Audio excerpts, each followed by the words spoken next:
98.7 WFGR. Papa was a Rolling Stone. It's Andy O and Dave Cackley. And you brought us a special guest. That's right. You have. It's the political season.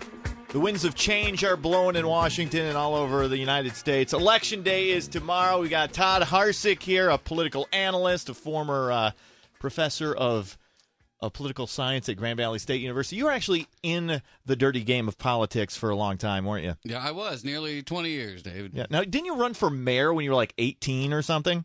What happened there? That wasn't me. That wasn't you? No. I thought you ran for mayor of like Midland or something when you were a kid.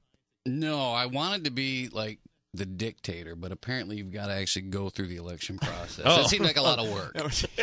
Too much for you to handle. Yeah, you just wanted to be appointed. You didn't want, okay. So talk about this from a political science, professional opinion on this thing, because honestly, I'm just your average Joe on the street, and I'm sitting here thinking, if I have to sit through 5 minutes more of this election, I'm going to go nuts, because it's really gotten to the point, and I don't think I'm in the minority here. I think the majority of people are sick to death of all of these people, and they want out.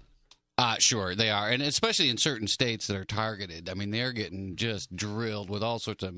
And we're not a target this time. No. We're not, although you're seeing an increased ad buy here in the state of Michigan by both the Obama and Romney camps, which suggests that Michigan's closer than you would think. Right.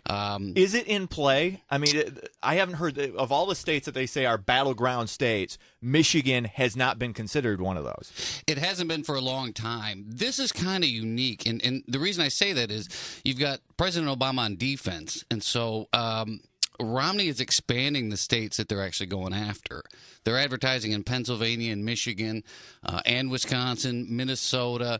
And really what that suggests is that they're confident. And President Obama is playing defense in states that he really shouldn't have to worry about. Right. Now, okay, this is considered a toss-up election. Now, the big question on our minds is, should I be getting 2-to-1 odds in a little bet we have here? He's got Obama, I've got Romney, but I'm now listen. What? I've never said anything like that. Yeah, in fact, what I said earlier is I said I know how I'm going to vote. Okay, no, but I also said that up till about a month ago, I kind of thought that the incumbent had it. Right. You know what I mean? And at this point, I'm really starting to wonder, and I'm really starting to think that all that energy and everything. I mean, because let's be honest. You're a political analyst. You know what this stuff goes. Have you ever, in your career, seen the kind of momentum that Barack Obama had going into his first term? No, not that I can recall. It was unbelievable. It was incredible. And that's kind of the interesting thing is he had so much, we call it political capital, right, when he first got in. And the problem when you're running versus when you're the president, right, is when you're running, you can promise anything. When you're the president, the American people actually expect you to deliver, believe that or not. And so the fact that this is close suggests both mistakes that he's made in his first term and how unhappy the public is just in general with politics and the nation and the economy. And this is going to be a nail-biter, I think, all the way down. Really? No, okay, so this should be an even money election. So I shouldn't. What you're saying is I don't get 2-to-1 odds. So I have to put up $20 instead of 10. I think if you can get 2-to-1 odds, I'd take them.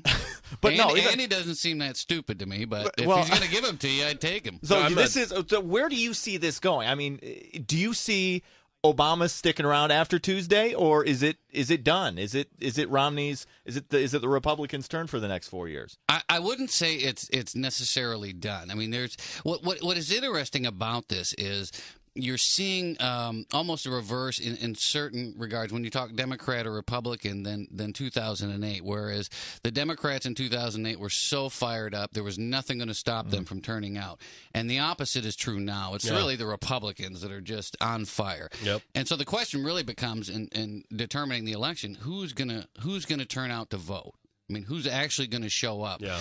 And I'm hearing a lot from Republicans that are just, I mean... Yeah, they're going to be like the U.S. Postal Service. It doesn't matter if there's a hurricane here or snow. They're going to go vote. They're going.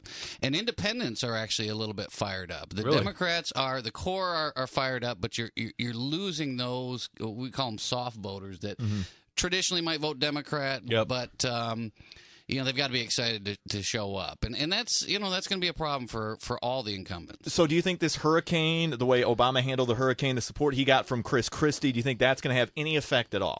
I think that there was a minor bump, but now what you're seeing is, obviously the government has not been able to take care of everybody. So now you're hearing complaints, right. Gas shortages, people without water. I think Bloomberg and the whole New York Marathon thing is kind of hurt people. So it did give him a good bump to show presidential leadership, that he cares, arm in arm with Chris Christie.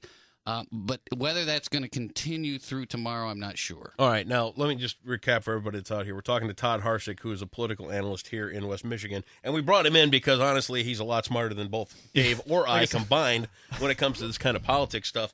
Now, let me ask you, with the last 4 years with Barack Obama, and I've said this since day one of the election, he had all this momentum. He had the nation behind him. He had people that never even dreamed of going to a voting booth go out and vote.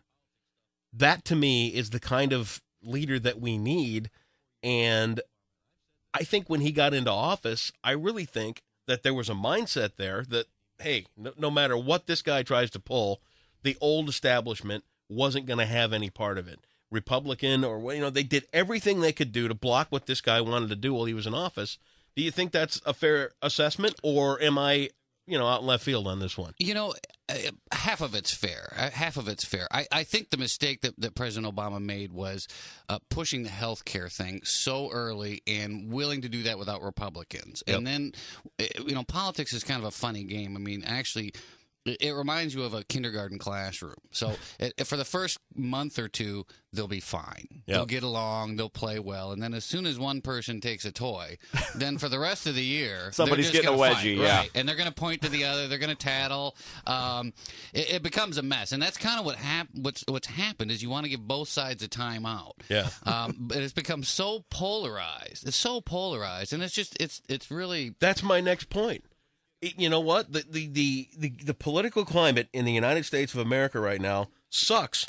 Nobody wants anything to do with them. They see them as all a bunch of liars. They see them as... Now, can you honestly see in the next, let's go, 2 elections, could you see a third party cracking through and making a big change?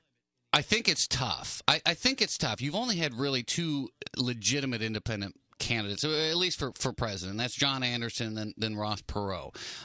It makes it colorful, et cetera, but it's in order to win an election, you have to have the organization. Yeah. You have to have apparatuses in all the states, and generally a third party group will come with a mob, with a crowd, and they're fired up and they have their beliefs.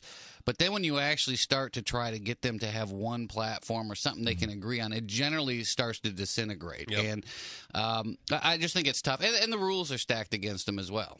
Yeah.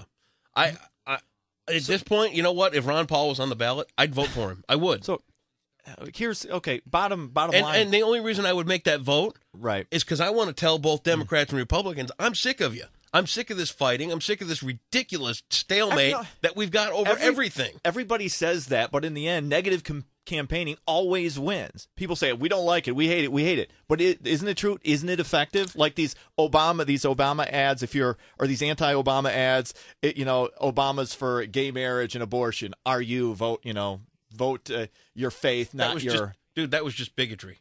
I'm sorry.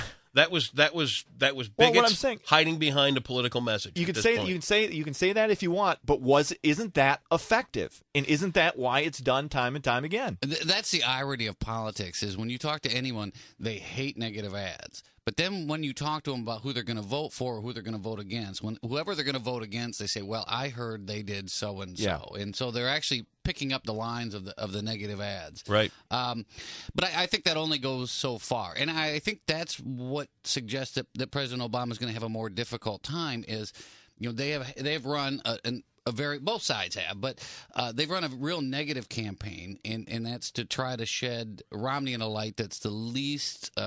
The lesser of two evils, so to speak. And it's a smart tactic, except for at this point, people want an agenda. They want a plan to get this nation out of where it's at. And I think that's where the Obama campaign has come up short, is they really haven't pushed at least a new plan or a new idea or new hope. And I think that's going to cost a little bit. All right, Todd, hang on a second. We're going to take a short break here. Can you stick around? Because we got some presidential stuff out of the way. but I'd kind of like to get your opinion on some of the ballot proposals and all that other kind of stuff, too. Todd Harcek, political analyst here this morning. We're going to ding myself, don't I? Todd Harcek here. We're talking about politics here, and we'll find out a little bit more right after these. 98.7 WFGR.